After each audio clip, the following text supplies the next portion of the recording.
박근혜와 최태민과의 관계가 드러나면 온 국민이 경악할 것이고 박근혜를 좋아하는 사람들은 며칠 동안 밥도 못 먹을 것이다.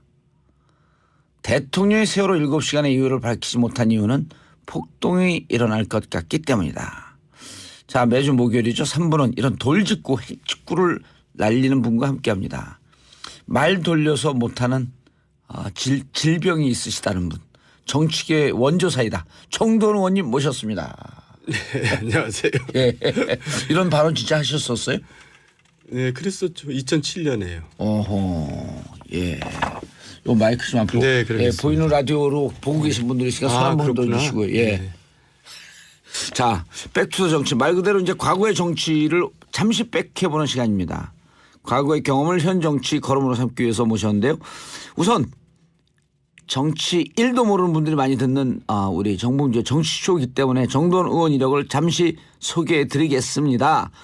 2001년 서울시장 출마를 준비 중이던 이명박 전 대통령을 만나서 이명박 대통령 서울시장 시절에 정무부시장을 지내셨고 이명박 대통령 당선까지 이끌어낸 MB 정권의 개국 공신 17, 18, 19대 국회의원 3선 의원으로 빛나는 정치인. 지금은 이제 또 가수이기도 하시죠?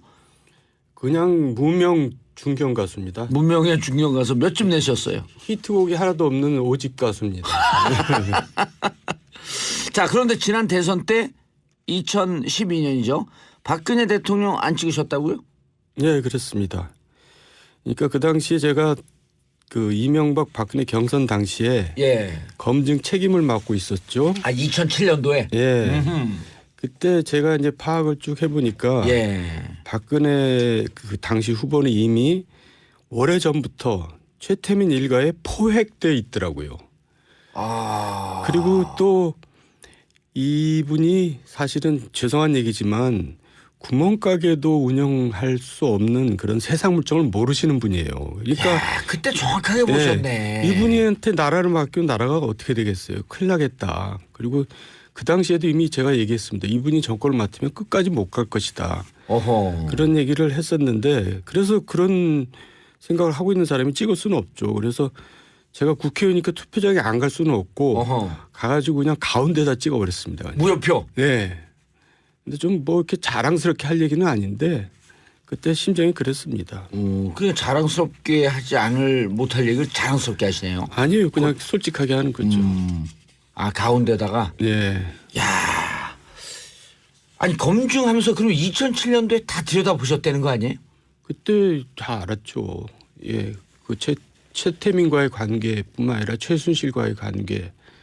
그러니까 뭔가 좀 주술적인 그런 분위기도 있고요. 하여간 포획됐다는 표현이 제일 정확할 겁니다. 포획됐다. 네. 그러니까 그 나중에 드러난 미 대사관 문서를 보면 몸과 마음을 통제하고 있다. 예, 몸과 마음을 통제하고 있었다. 최태민이. 예. 그런 보고서가 있었죠. 이거 역시 미 대사관이 정확한 거죠. 그 대사관 보고서도 2006년, 2007년도쯤에 이렇게 그 위키리크스 하면서 그때 나왔던 거 아닌가요? 네, 그러니까 그 당시 버시바우 대사 시절인데 2007년일 겁니다. 자, 지금 이른바 이제 보수 정당 지금 우당탕탕하면서 이합 집산을 거듭하고 있어요. 네. 바른정당으로 갔다가 다시 자유한국당으로 돌아가는 의원들. 국민들이 싫어하는 것 중에 하나가 이제 철새 정치인들 아닙니까? 근데 이건 좀 심했어요. 불과 100일 전에 욕하고 나온 정당에 다시 또 무슨 조건도 없이 이해관계 때문에 다시 돌아간다는 것은 해도 너무한 것 같은데 거의 철새들의 지존이랄까요? 정말 좀 심했습니다. 그래서 비난들이 많은 것 같아요. 이해관계라니 무슨 이해관계? 그러니까 이제 자기네들이 앞으로 지방선거 또 자기청 선거를 치르기 위해서는 바른정당에 남아가지고는 희망이 없다. 그러니까 다시 돌아가야겠다. 뭐 이런 거 아니겠어요? 근데 그 불과 100일 전에 저당은 국정농단 세력이고 반성이 없기 때문에 저당은 없어져야 할 정당이다. 그러면서 나왔었는데 거기를 또 아무런 조건도 없이 들어간다는 것이 너무나 좀 파렴치한 게 아닌가 그런 생각이 드네요. 그런데 그 네. 이제 내부 얘기를 들어보면 이제 그 같이 정치를 해도 또 이게 여야가 정치 문화가 완전히 틀리잖아요. 네. 보통 이제 야당 같은 경우는 이렇게 분당도 자주 됐고 또 뭉치기도 자주 뭉치고 그러는데 그렇게 할 때 보면 지역의 구의원, 기초의원, 광역의원들 지역 당원들하고 맨날 며칠을 세면서 막 이렇게 토론하면서 웬만하면 같이들 다 가거든요. 그러니까 지금도 그런 압력이 밑에서 있는 거죠. 아니 그러니까 근데 그때 넘어올 때 바른정당으로 탈당할 때 네. 그때 같이들 안 왔나요? 그때도 다 같이 안 오고요. 예. 일부만 오고 일부는 남아 있고 그리고 저도 이제 바른정당으로 갈까 입당을 안 했습니다만 예. 한번 알아봐라 해서 바른정당 입당 원서를 받으려고 그러면 그때 자유한국당에 있던 사람들이 입당 원서를 안 씁니다. 그냥 그대로 있을 겁니다. 아, 그러니까, 지역 당원들이. 예. 그러니까 이제 지역에 있는 내년 지방선거를 치러야 될 시의원, 구의원들이 자신이 없는 거죠. 바른정당에. 그러니까 이제 다시 돌아가야 되겠습니다. 이 말은 그 해당 국회의원한테도 해당되는 얘기거든요. 그러면은 돌아가더라도 예를 들어 친박은 청산하고 과거에 대해서 정말 반성하고 이런 조건을 가지고 돌아가야지 그냥 돌아간다는 것은 너무나 무의미한 일이죠. 근데 자유한국당에서 친박 청산할 그 기미는 안 보이잖아요. 이 기미는 안 보입니다. 지금 얼마나 찔긴 사람들입니까, 그 사람들. 그러니까 그 자유한국당도 사실은 지금 대선에서 도저히 보수들이 찍을 당이 없으니까 찍는 거지만 그렇다고 해서 자유한국당을 지지하거나 사랑하는 건 아닐 거라고 저는 믿습니다.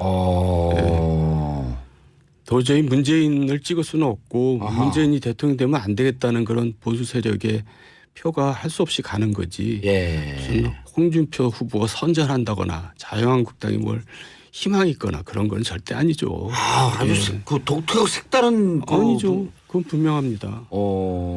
결국 저는 자유한국당은 영남 자민당으로 결국 축소돼 가지고 결국은 이 정치사에서 사라져야 마땅하고 또 사라질 거로 생각합니다. 그럼 그 대선이 끝나고 난 다음에 자유한국당도 심각한 내홍에 좀 이렇게 휩싸일 거라고 보이세요? 그러겠죠. 이제 뭐 복잡해질 겁니다. 지방선거를 앞두고. 그러니까 이합 집산이 다시 되풀이 되겠죠. 예. 이른바 김무성계가 다 나갔어요. 네. 근데 김무성 의원 안 나가죠. 그리고 서쪽 세우는 이유가 있다. 본인은 차마 자기 이제 이미지상 철새라는 소리를 듣기 싫어서 다 보내놓고 본인은 안 나갔는데 어차피 대선 후에 이합 집산이 이루어질 거라는 것을 예상하고 예. 그때 움직이자 이제 이렇게 생각하는 거겠죠. 정 의원님 여기 그 댓글 올라온 것 좀 보세요. 예. 그쪽에도 안 뜨나요? 네, 봅니다. 예. 이미지님, 정돈 의원님 눈 좀 맞춰주시면 안 되나요? 맞아요. 봉도사님 좀 쳐다보시면 안 돼요? 네, 보라요. 봉도사님 외로워 보여요. 감히 봉도사님을 제가 못 쳐다봅니다. 야, 우리 여기 청취자분들 냉철하고 예리해요.